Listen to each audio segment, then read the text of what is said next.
Hey, this is Jeff Cohn with another episode of the Team Building Podcast, where we interview top team leaders, broker owners, and thought leaders from across the country. We have an incredible guest today, Mr. Mike Swenson. Welcome to the podcast today, Mike.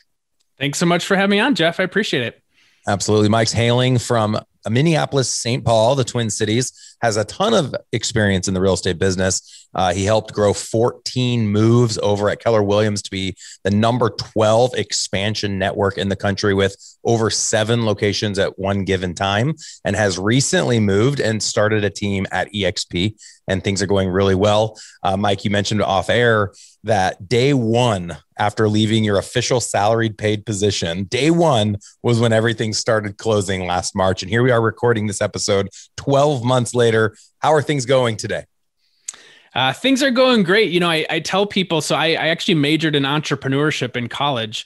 And the reason why I didn't start my business right out of college is I wasn't the risk taker, right? You know, I was raised in a family where it was get a good job that paid, contribute to your 401k plan, and you'll be fine and set for life. So all my classmates, you know, would go out and, hey, I'm starting this business, this business, this business. And it was tough for me to be able to do that. So I've worked in kind of the W-2 world, and I've had some, you know, some profit ownership in companies and that in the past, but this was my chance to really do my thing. But yeah, my first day kind of officially in this new role was the day that everything closed on COVID. And so we had to figure out how to adapt and move forward from there. So what did you do when you were at that expansion arm? And for anyone that's not really caught up on the whole expansion model, Keller Williams was one of the first to talk about the idea that if you had something good in one place, why wouldn't you take that and expand it into another? And so you have a handful of agents all across the country that try to expand to the closest city from their location or across the entire country. And you guys had a really dominant expansion arm. What was your position in all of that growth? Yeah, so I was hired. I was kind of the first director of operations that the team hired. At that point, this was about 7 years ago. We had a half dozen agents, and we were doing about 150 closings in just one market center, one KW market center. And over the next 5 or 6 years, we grew that to where we were serving, like you mentioned, you know, seven different locations, 7 different market centers. And we had at the peak, probably about 60 agents. And our last year we had 620 closings. And so my role then evolved into the COO role. So I oversaw everything operationally related, all the processes, the systems, hiring, training, recruiting, getting agents into production, managing listings, transactions, and all that stuff on the back end, the database, working with our respective people that we hired in each of those roles and helping the company to grow. That's awesome. I love the mindset. And it's really fascinating to me as we got to know each other that you went from that COO position, you know, overseeing operations, which is typically incumbent upon someone that's in a high SC category. And like you mentioned, you were raised. So your download that you learned was not taking big risk, rely on the 401k that you contribute 3% of your income to over 30 years of your life. So out of all of that, you built this amazingly successful expansion network with business partners, and you chose to walk away from that opportunity to obviously embrace EXP. And obviously they're doing amazing things right now. The thing I find fascinating with expansion is you chose to expand. You mentioned market centers, which is just a fancy word for brokerages, right? Brokerage franchises inside the Keller Williams world. You guys expanded within the religion. You stayed true to only expanding inside of Keller Williams. And I don't even know what their current position is. But when I expanded back in 2015, we were at Berkshire Hathaway, and we expanded across any brokerage. It didn't matter what brokerage somebody, you know, was with. However, I will say, and I think you'd probably agree, it's a lot simpler if you keep it in the same brokerage family, because a lot of times those people speak the same language, use the same systems. It just makes it a little bit easier. And typically the people inside your brokerage are the people you have relationships with and where you can create the most impact and influence. Yeah.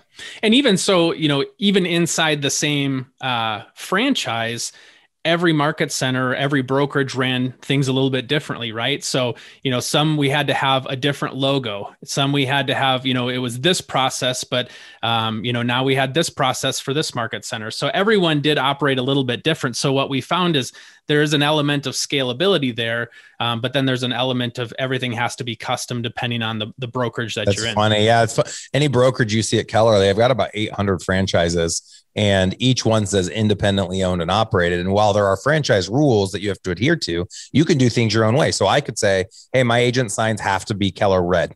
I don't want anyone using a black Keller sign. They have to be Keller red. And so to your point, that would be nauseating to be like, wait, this location, we can't use the red business card. And this location, the logo has to be this small.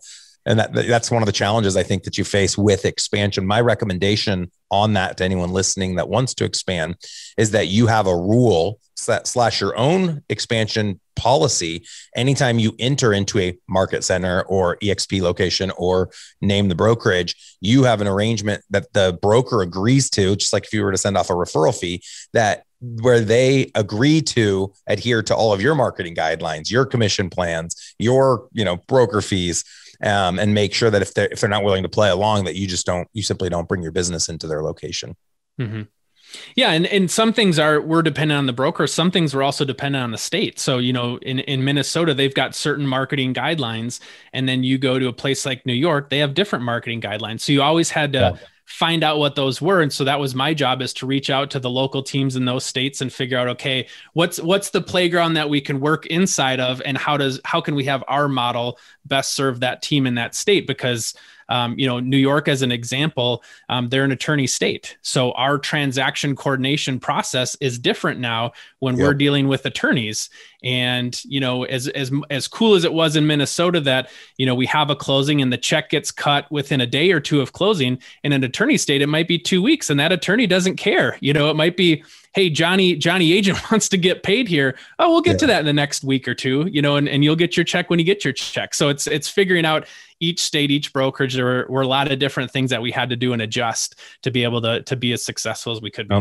Totally makes sense. Well, one of the things that I found fascinating, you mentioned you're up to about 7 agents now there in Minneapolis, St. Paul. And the thing that inspires you is to help show those agents that they don't have to be the traditional peg in a hole. There's lots of options when you choose it to get into real estate. And the thing I found fascinating about that is it's literally the same thing I keep talking about, but it's in a little bit of a different form. And that is that I believe the agent should be an agent advisor for their customer. And the funny point that you made was they need to be doing it for themselves as well. So like we're out there advising other people on what mortgage to get, what insurance policy to get, what investment property should they consider putting their money into. But then the agents aren't even taking advantage of their own advice, which is somewhat hypocritical. But I would say a lot of agents, are guilty of that. Yeah. And sometimes agents, we talk about, do you buy your own product? I mean, there's a lot of agents out there that don't own a home, and they're helping people to own a home. And now it's different, in different sales roles, right? If I'm selling, replacement knee, that doesn't mean I have to get my own knee replaced to sell it. Right. But I have seen, and that's really where my passion comes in here, talking about financial freedom, is I've seen agents struggle financially. And before I got into real estate, I assumed that a lot of agents are making money hand over fist. They're super successful. They're driving great cars, owning great houses, which some of them are. Some of them are doing it to hide financial troubles. But I really saw a need to help agents gain basic understanding and basic foundational principles in finance. And so I tell people I have 2 passions, real estate and personal finance. And this is really meeting that need. I feel like when an agent partners with me in business, I have an obligation to help them financially grow inside of real estate. And so if it's helping them figure out how to get an investment property so that they can start to build some equity, maybe it's even buying their first home themselves, working with them on that, but showing them what's at stake, that, as a homeowner, my net worth is 40 times on average. This is a national average, 40 times stronger than if I didn't own my own home. So, we talk about what's a mortgage payment that I can afford to go buy a house, but are we really talking about, hey, agent, your net worth can be 40 times larger if you're going to purchase your own home? And what if you started to get into multiple investments? We have the benefit in real estate of having all the insider information. If somebody wants to list their house with me, I know it's going on the market before anybody else does. And I may want to buy that from an investment standpoint. Maybe it fits my buying criteria for an investment. If not, maybe there's somebody in my brokerage that does. So we have that insider information. In Wall Street, if we had that and we did something with it, we could go to jail for insider trading. And yet in real estate, it's okay to know that we have access to all the data that we could ever want for homes here locally, what's sold, what hasn't sold, what's the sales, all of that information is really helpful. So we should be able to use that to our advantage to help build wealth. And so that's where I want to help train the agents on my team and help them to build wealth through the opportunities that real estate provides, so that they don't get to the end of their career and have nothing to show for it. I've just sold, 12 to 15 homes a year. And now at the end of my working career, I've got nothing to show for it. So I'm working with them, talking about long-term financial principles to help them build wealth. I love it. And I think that's a huge challenge for many real estate practitioners. There's a great book that I have recommended on the podcast, and I'll recommend it again, called The Dream Manager. I don't know if you're familiar with that one, but a gentleman comes to find that he can retain people and motivate people a lot better by helping them realize their dreams. Go figure. So often the traditional brokerage puts an agent on a hamster wheel and tells them to run, and then gives them trophies for running faster and faster and faster until they retire at 70 with nothing to show for it. Why didn't they teach them to be just like them and own their own brokerage and start their own title company and start their own mortgage company, start their own insurance company, invest and start a coaching company, start a podcast? And the list goes on and on and on. And I think the answer is because they didn't know how. And most brokers I look at in my own marketplace and others, they have other ancillary businesses, but I don't think they know how to bring agents into those ancillary businesses. And there's a lot of ways that we can inspire just the way you are, I think, by being an example first and foremost, but there are other ways to inspire agents to support your ancillaries and then eventually have opportunities to have ownership in said ancillaries. You made a point earlier about some of the different things you're doing now to help support your agents. And what I find interesting is, as you expanded into 7 locations and you had 60 agents, and you are that operator, that high S, high C, and there were probably all these little things that you saw not happening, and you had wished that the people you were working with would do it, but they wouldn't do it. And now you're sitting in a seat where you can do whatever you want. It's your team. You can support your agents however you want. And I can tell you care about helping them be more than just a transaction. Share with our audience, and we can kind of close on this. We're trying to keep these about 15 to 20 minutes, but share with our audience maybe the top 3 things that you're able to provide to your agents, and do it in the mindset that those listening have 2 to 27 agents on their teams, and they're always looking for ways to help their agents become a better version of themselves as well. So what are some of the top things that you're doing that you think our audience would benefit from doing in their market? Yeah, we really focus with our agents on becoming the local market expert, right? And I tell them, it's great that people would know who I am. Honestly, I don't even care if anybody knows who I am on the real estate team, because the reason why somebody's going to choose to work with our agent is because that agent is the local market expert. So what we focused on is hyper-local geographic farming as a strategy of ours. And so what I do is I use my SC and I go and I analyze statistics in the areas that they want to focus on. I look at average sales price. I look at turnover of the homes, because I always tell people there might be a really nice area, but if nobody's selling, that doesn't really help your business as an agent. We need to have transactions, right? So we focus on that. And then we also help them to create videos highlighting themselves as somebody that knows what's going on in the community, right? So if it's a local park, if it's a school, if it's a business that they want to highlight, they can interview the business owner and say, hey, here's the local bakery.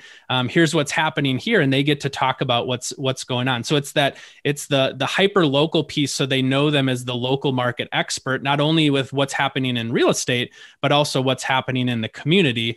That's been a focus for us. And then we can also door knock, we can also call those neighborhoods, but it's a strategic neighborhood that they're focusing on, but then they're also highlighting what's happening in the community and shooting videos that are also highlighting them as being that person in the community as well. So that was kind of 1, 2, and 3 all together and how we're accomplishing that. But we're really trying to lift them up as the expert versus, a lot of teams operate. We need to know who the team owner is.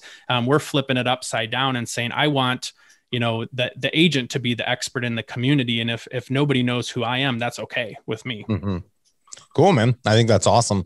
So what are some other strategies that you guys are wanting to grow off of? Obviously make them hyper local, help them be the industry expert. I love that. Make them the VIP of everything. Are there any other things that you could see as a team that you saw benefited 14 moves that you're choosing to implement there in Minneapolis as you build out your team? Yeah, I mean, we have strong systems in terms of additional leverage. Wanting to take as much off of the plate as we possibly can for the agent, so that they can focus on doing what they love. So we've got a listing manager, transaction coordinator, marketing. Some of those hats I'm wearing in kind of my dual role on the agent side, and still using my gifts and abilities on the admin side. So we're focusing with them on that. And then training too. We want them to have great training at their fingertips. So lots of different playbooks, lots of different scripts that we go through with them. We have script practice every morning at 8:30, where agents can participate that and get better at their skill set. And so then we're also leveraging, the tools that the brokerage provides in terms of training and skills growth as well. So I would say the people leverage, and then also just the learning that's happening through the script practice we have, and then the trainings that we have as well. That's awesome, man. Sounds like you guys got it down. I'm excited to watch your growth. To add 7 agents, launched in March of 2020. You guys are going to do big things, and we're going to keep watching. Would love to have you back on the podcast in a year or two from now to hear about all of your growth. Sometimes, and I know a lot of people will agree with me on this, sometimes it seems like it'd be fun to go back to the very beginning and do it differently, right? Because we can all look back and say, hey, if I had had that experience, and you had the experience, you were paid to have that experience as you helped build out the previous company that you were working with. And now you get to go and implement all the best things. So take that opportunity and run with it. I think it's fascinating. If you haven't already thought about, I know you did launch a podcast. Why don't you share with our audience members about what the name of that podcast is and the best way someone can get in touch with you? Yeah. So the podcast is called Real Freedom. So it's REL, which stands for Real Estate Leveraged Freedom.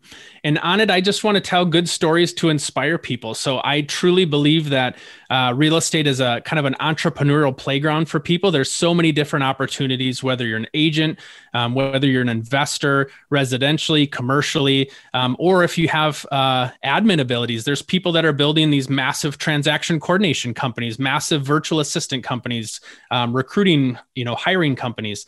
So I'm just telling great stories of highlighting people that are being successful inside of real estate. And my hope is that when somebody listens to an episode, something's going to inspire them. Like, oh, this is the path. This is the group that I've been searching for, the path that I've been searching for to use my skills and abilities inside of real estate. So that's what it's for. So yeah, you can check out my website, realfreedom.com. So that's REL freedom.com. And then I also have a Freedom Foundation blueprint that I've put together, which is a couple pages of, when somebody says, I don't really know what to do in personal finance, I don't know where to start, what are the basics for me? You can go get that blueprint, and I've broken down from income, expenses, investments, some of my best tips and tricks of things to think about to make sure that I've got a good foundation that I can build off of. So that's just on my website there. There's a button at the top, or you can just go realfreedom.com/blueprint and get that. Mike, that's awesome. You're the first person to offer that financial freedom booklet. I haven't heard that before. So appreciate you coming on to our audience and giving everyone that opportunity. Go check him out. Also, just as a reminder, please go out to iTunes, give us a 5-star review, give a shout out to Mike Swenson, hailing from Minneapolis, St. Paul. Mike, you're doing big things, and really appreciate you giving us your time today. Excited to see your team continue to grow, and man, what a crazy time to kick it off. I think it's awesome what you guys are doing. So stay at it. Thanks so much, Jeff. I really appreciate it. Yep. Have a good one. Thanks.